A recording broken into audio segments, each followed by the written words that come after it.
This delicious piece of big red gum is your plateau, metaphorically speaking. And this is what we do to plateaus.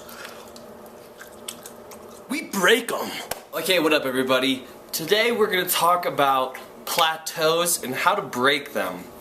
I am not a professional scientist or any of that stuff, but this is what I know from experience, some research, things like that. You know, always feel free to get others' opinions to see what works for them, you know, and kind of play with it.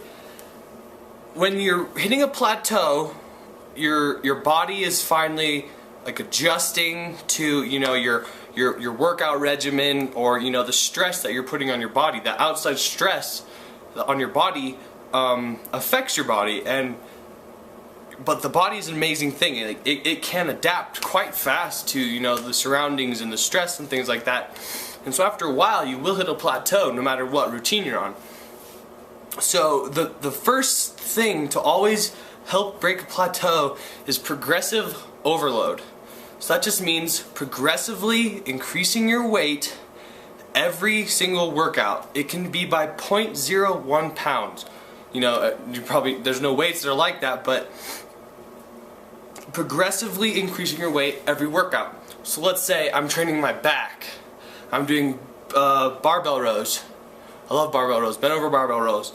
And when I first started lifting, I did the bar with 25s on each side. Let's just say that. I'm rowing it for 10.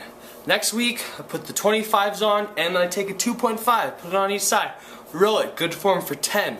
Week after that, I have the 25s, and instead of 2.5s on each side, I add 5s. So I'm increasing the weight progressively, and I'm making my muscle lift heavier weight for the same amount of reps. And you know, that shows that you're getting stronger and stuff like that. There's also a bunch of techniques you can do. There's rest pause, which is one that I love. You take like your max weight, you have like your set range, like 11 to 15, let's say for bench press. You get your max weight that you can do, like a good set of 6 to 8. You bust them out. It's the last 8th one is failure. You rack it and then rest. This is your rest. That's why it's called a rest pause. Rest for 15 seconds, pick it back up, bust out as many as you can. This time you'll probably get half as many, so you get 4. So that's 12. And then you rack it. And then you rest for 15 seconds, and then one last time, do as many as you can. And if the weight is the right weight and heavy enough, you'll probably only be able to do half of your second one, which will only be 2. So that 8 plus 4 plus 2 equals 15 reps with your max weight. So you would think you can only lift that max weight 8 times, but in reality, you lifted it 15 times. So that's one way to break a plateau. Another way is partial reps. You use like a maximum overload of weight. Don't hurt yourself, but you know, on bench, squats, things like that, deadlifts, and it's probably the safest to do this on a a squat rack, power rack, and have like the metal bars where you want to go. So like when you're squatting, you're not going to come all the way down. You're going to come about halfway. You have the bars there to let you know when to stop and then come up, but you're going to be using a lot more weight than normal. So let's say I can do 135 for 10 abs to grass. So I'm going to take 225 and do 10 half squats. Maybe even load it up more than that and just do, you know, 4 to 6 half squats. Really just try to get like my central nervous system to be able to, like, you know, interact with that really heavy weight. So that's another way. And then also, you might just not be eating enough or resting enough. You know, lots of people today are on the run, kids in school and stuff like that, you know, they just think they can go in the gym, work, lift biceps and triceps for hours and they'll get jacked. But, you know, they only eat, like, their lunch is a Slurpee, you know. There's nothing wrong with Slurpees, but you gotta have more than that. You know, you gotta have some protein, some carbs and fat. All of them are essential to build these muscles that we're working so hard to get and to break through plateaus. And as well with the rest. You know, I'm not saying like go to bed early.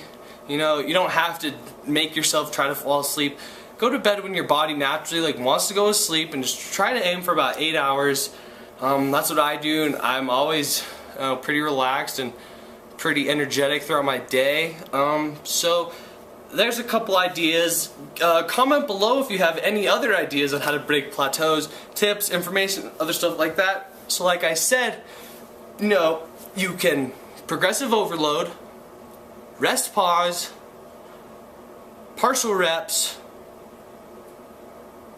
eating and resting, and negative reps. You can also do negative reps.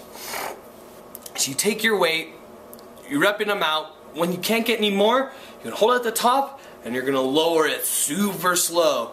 And this is really good. You've got to have a spotter for this, because once it goes on slow, most of the time you're not gonna be able to get that heavy ass weight up.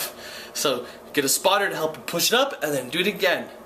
Those negatives, the muscle is worked more on the negative than the positive. So these negative reps, that heavy weight, forcing yourself to do them, man, that's tearing that muscle up, and it's tearing those muscle fibers, and then when you eat, it's gonna grow, and you're gonna break those plateaus. So thanks guys, and I hope you guys like this style of video.